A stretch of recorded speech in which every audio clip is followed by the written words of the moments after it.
mbili za anthu olungama. السلام عليكم ورحمة الله وبركاته. إن الحمد لله نحمده ونستعينه ونستغفره ونستهديه ونعوذ به من شرور أنفسنا وسيئات أعمالنا. من يهده الله فلا مضل له ومن يضلله فلن تجد له وليا مرشدا. أشهد أن لا إله إلا الله وأشهد أن محمدا عبده ورسوله. تميامك الله سبحانه وتعالى ndikufu funlazabu ntumik Muhammadin sallallahu ta'ala alayhi wasallam.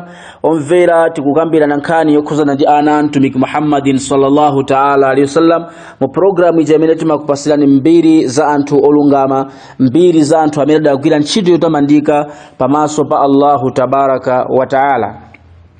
Ndiye manena kuti mtumiki Muhammadin sallallahu ta'ala alayhi wasallama iye Allahu tabaraka wa ta'ala adamupasa ana ukwanila 7.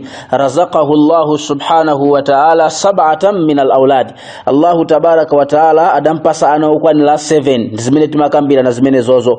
4 min al-inathi, folo azimai, wa 3 min adh-dhukuri, ndiposo 3 anali azibambo. Ndiye kuti mtumiki sallallahu alayhi wasallam analandira ana ukwanila 7, atatu achimuna, folo achizimai. Imene mpaso yochokera kwa Allahu tabaraka wa ta'ala. Allahu subhanahu wa ta'ala kumpasa mtumiki wake olimegezeka ana ukwanila 7. Ndiye mukufotokoza kubetu mafotokoza timanena kuti amma dhukuru subhano ana antumiki sallallahu ta'ala alayhi wasallam achimuna onse aja famato onse adamwalira wa hum sigharun aliana. Onse adamwalira aliana. Wa amma al-inathu pamene ana antumiki sallallahu alayhi wasallam amene ndi achizimaye fatazawajna amina janafika mpaka na nsinku okwatiwa wa anjabana mpaka naso anazabereka ana. Falkubra ndiye mwana wankulu wa mtumiki sallallahu alayhi wasallam muanake achikazi adali Zainab binti Muhammadin sallallahu alayhi wasallam. Zainab binti rasulillahi sallallahu alayhi wasallam. Zainab mwana wa mtumiki Muhammadin sallallahu alayhi wasallam. Amene ndiye mwana woyamba mwana achikazi antumiki Muhammadin sallallahu alayhi wasallam. Ndipo iyeyu adaberekaso mwana zina lake Umama. Ndiye kuti Umama chizukulu cha antumiki Muhammadin sallallahu alayhi wasallam.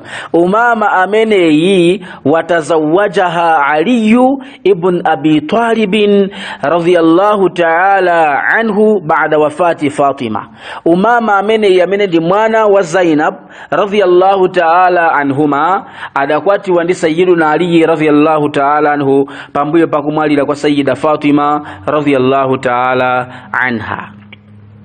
Wanqata nasluha, nayeso mtundu wake unaduka suna pitirire sunza kuti analibe mwana so sana bereke naye Umama sana bereke mwana wina aliyense kuti amene angate kupitiliza mtundu wa mtumiki Muhammadin sallallahu alayhi wasallam kuzira mwaye. Atamwalira Umama mtundu wake unathera pamenepo.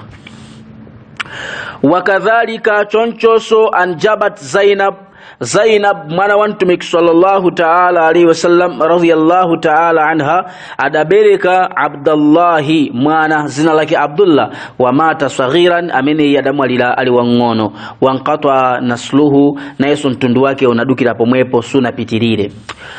Wa amma Ruqayya subhanu Ruqayya famatat iyeyo adamwalira walam tanjab sana bereke ameneyo mwana wa mtumiki Muhammadin sallallahu alayhi wasallam. Ruqayya iyo adamwalira asana bereke analibe mwana.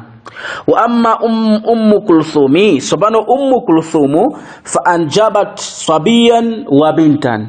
Iyo adabereka mwana wa chimuna komaso ndi mwana wa chikazi ana awili radhiyallahu ta'ala anhum. Wa mata ana awili oseo adamwalira sigharan ali angono. Fanqata nasluha ndiye mtundu wake unathera pamenepo. Wa ummu kulthumu mtundu wake unathera pamenepo suna pitirire. Wa baqiyat Fatima amene adasala mwana antumiki Muhammadin sallallahu alayhi wasallam oti atakumabeleka mwina kufikira tsiku la kiyama ana kala kupezeka antumiki sallallahu alayhi wasallam adali Fatima radhiyallahu ta'ala anha. Fa anjabat ndiye anabeleka min aliyin kuchokera kwa Sayyiduna Ali arba'atan ana ukwanila folo. Al-Hasanu Imam al-Hasan radhiyallahu ta'ala anhu, wal-Husayn kumaso Imam al-Husayn radhiyallahu ta'ala anhu, wa Zainab kumaso manawake Zainab radhiyallahu ta'ala anha, wa Kulthum kumaso ndi manawake wina Kulthum radhiyallahu ta'ala anha. Allah subhanahu wa ta'ala asangalali nao wallahu tabaraka wa ta'ala akati kumanise nao siku la kiyama.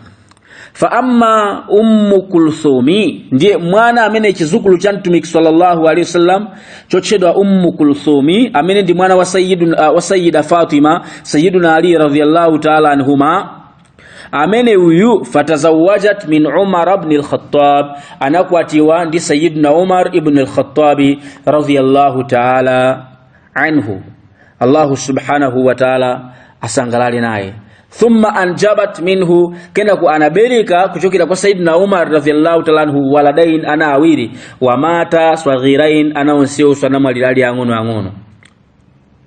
Wa amma Zainab subhanahu chizukulu cha Mtumiki sallallahu alaihi wasallam, mwana wa Fatima mwana wa Sayyiduna Ali amene ndi Zainab radhiyallahu ta'ala anha, fatazawajat Abdullah ibn Jafar radhiyallahu ta'ala anhu, iye adakwatiwa ndi Abdullah mwana wa Jafar radhiyallahu ta'ala anhu. Thumma kadhalika inqata nasluha, naye mtundu wake unatira pamenepo, mtundu wa Zainab.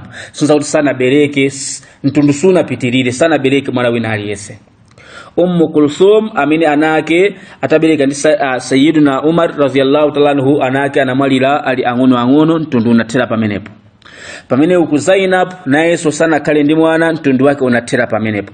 Walam yabqa linnabiyi naslun, ndiye siku nasale kwa mtundu wa Mtumiki Muhammadin sallallahu alaihi wasallam illa min al-Hasani wal-Husayn, kungopatula kuti ngati mtundu uzipezeka ndiye kuti uzuchokera kwa Imam al-Hasan ndi Imam al-Husayn radhiyallahu ta'ala anhuma. Fakullu man idda'a, ndiye wina aliyese amene amakala akulengeza kumanena annahu min dhurriyyati nabii, kuti yeye ndi mwana kuchokera mwana Mtumiki Muhammadin sallallahu alaihi wasallam, au anna rasulallahi jadduhu, kapenda kumanena kuti Mtumiki sallallahu alaihi wasallam ndi agogo wanga salawatu rabbi wa salamuhu alaihi, amene madaliso Allahu tabaraka wa taala ndi mtendere wa Allah zikalipa iye, la budda ndizikukakamizika ayarji'a, kuti munthu amene mtundu wake uzibwerera ila al-Hasani kwa Imam al-Hasani, au ila al-Husaini kapena kwa Imam al-Husaini ibnai Ali, ana awili Sayyidina Ali radhiyallahu ta'ala anhum ajma'in. Ndiye tukumpempa Allahu tabaraka wa taala siku la kiyama likafika akatike mukampani ya akubanja kwa Mtumiki Muhammadin sallallahu ta'ala alaihi wasallam.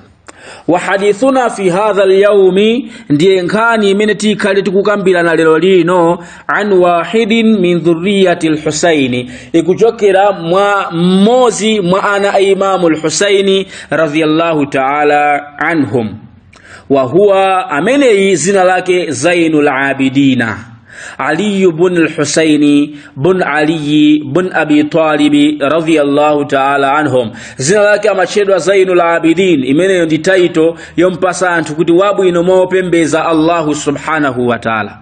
Mwa onse amene amampembeza Allahu tabaraka wa ta'ala, uyu anachulidwa kuti ndi wabwino mopembeza Allahu subhanahu wa ta'ala.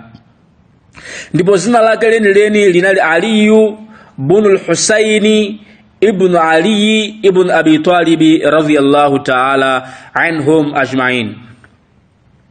Wa kullu dhurriyyati al-Husaini, ndi ana onse amene ndi Imam al-Husaini, tarji'u ila Ali ibn al-Husaini, mtundu wao kuchokera kwa Imam Zainul Abidin. Ana onse amene ndi Imam al-Husaini, chifukwa ana Imam al-Husaini onse anamwalira palibe amene anasala, amene adapulumuka ndi Zainul Abidin radhiyallahu ta'ala anhu. Sunza kuti wina aliyense amene amanena kuti ineyo ndikulumikiza na mtundu wanga ndi mtundu wa Mtumiki sallallahu alaihi wasallam, mtundu wanga ndikuchokera kubanja la Mtumiki sallallahu alaihi wasallam kuzera kwa Sayyiduna al-Husaini radhiyallahu ta'ala anhu, amene yozikukakamiza kuti mtundu wakeo uchokere kwa Zainul Abidin radhiyallahu ta'ala anhu. Allah subhanahu wa ta'ala asangalale naye. Wa indama natahaddathu an hadhihi shakhsiyat, imene ndi notable point kamene point imene tufuna kuti ife titengelero lino omvera kulikose kumene muli nthawi imene timakhala tikukambirana zokhuzana ndi anthu amene ndi olungama pamaso pa Allah tabaraka wa taala. Laysa almuradu huwa an naqdiya waqtan, cholinga chathu sikufuna kungotayisa nthawi ayi. Cholinga chathu sikufuna kuti tingotayisa nthawi chifukwa choyenda kuti nthawi yomwe tilibe nayo zochita sichoncho ayi, koma cholinga chathu ulaika alladhina hadallahu fabihudahum muhtadi, suratul an'am. Allah subhanahu wa ta'ala kuyankhula mmenemo kunena kuti amenewo ndi amene Allah tabaraka wa ta'ala adawaongola. Fabihudahu muqtadi, ndiye kuzera mu chiwongogo chawo muzisatira. Kusonza kuti tikamva mene Imam Zainul Abidin amakhalira ndi anthu, tikamva mene Imam Zainul Abidin amachitira ma business, tikamva mene Imam Zainul Abidin zizukulu za Mtumiki sallallahu alaihi wasallam zimenezo mene zimakhalira ndi maneba, mene zimayankhulira, mene zizukulu za Mtumiki sallallahu alaihi wasallam zimachitira treat anthu ena, basi ifeso tizitha kukopera khalidwe limene lija ndi kumapanga mu moyo wathu, kumakhala ndi anthu ena ngati mene iwo samakhalira ndi anthu ena. Inshallah kufikira pamene tikhale tikupitiliza topic imene mukhale pomwepo. Jazakumullahu khairan, wassalamu alaikum wa rahmatullahi wa barakatuh.